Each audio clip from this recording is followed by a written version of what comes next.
Hey everyone, and welcome back to another episode of Mega Man.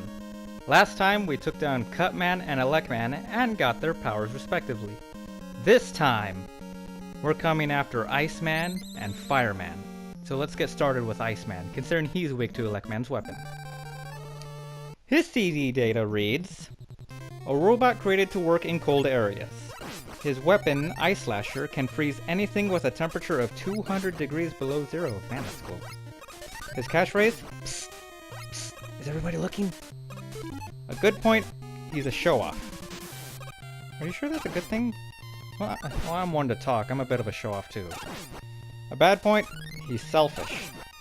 He likes snowball fights, don't we all? And he dislikes saunas. Relatable. I don't like the heat either. Can't stand the heat. Ugh. And here we finally get to see Elecman's weapon, the Thunder Beam, and if you ask me, this is the best weapon in the game. It's got a boatload of ammo, it one-shots basically everything, it shoots in 3 different directions at once, it's just, oh, it's so good! And here we come to why I don't like reappearing, disappearing blocks.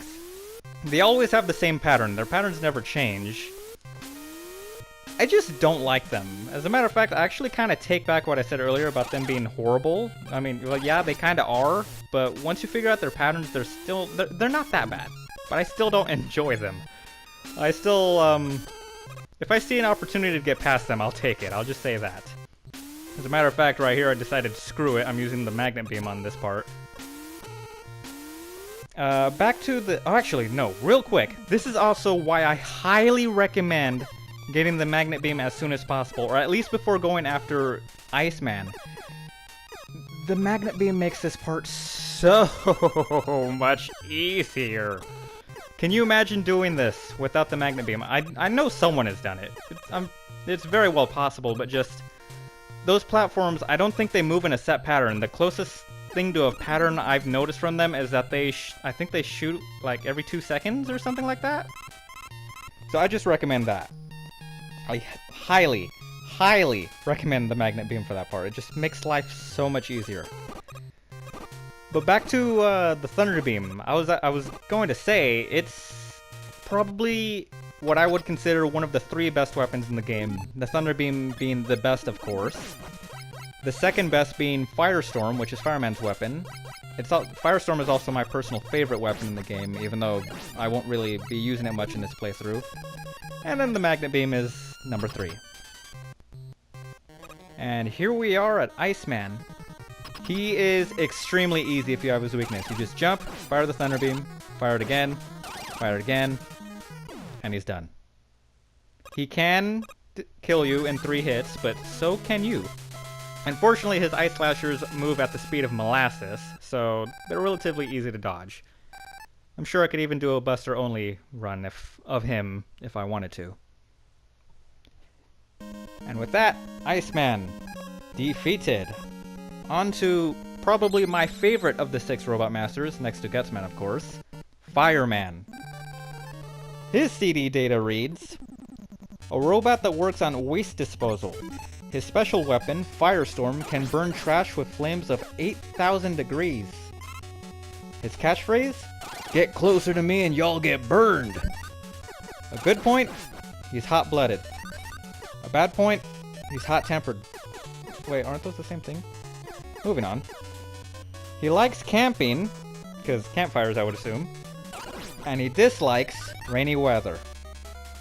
I would have to disagree with him there. I love rainy weather. But it's understandable, you know, fire thing and whatnot. Right here, you're gonna see me use the magnet beam again. I love the magnet beam, I really do. I wish it would return in future games. We never see it again after this game, I might add. Like, this is the only game that it's in. I think I can understand why they never brought it back, though. I mean, you see what it can do right there. So yeah, I think it's safe to say it's a little overpowered. Careful not to fall into the lava right there. It is instant kill, in case you're wondering. Speaking of instant kill, I didn't get to talk about spikes in episode 1. I meant to, but never got around to it. So, lava and spikes in this game are instant kill. So, yeah, well, that's pretty self-explanatory. Do not touch them.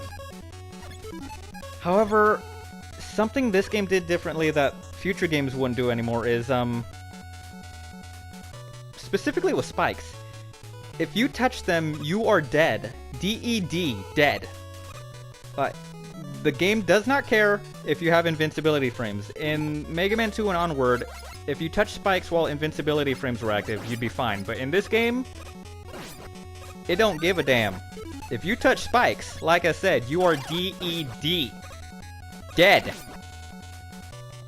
So yeah, be careful of spikes. You actually saw me fall into them earlier.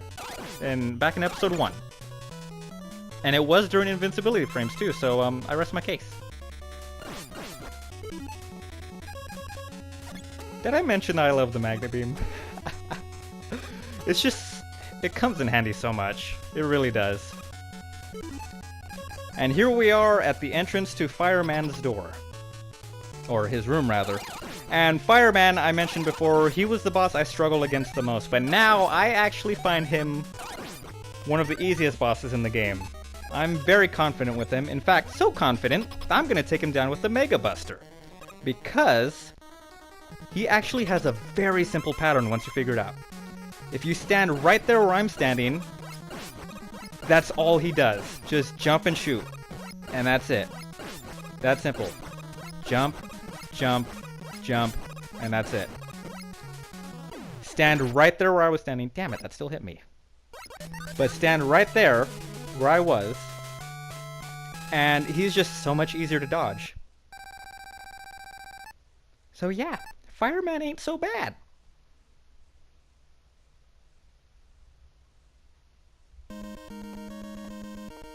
But with that, all 6 Robot Masters have been defeated. All that remains is Dr. Wily himself.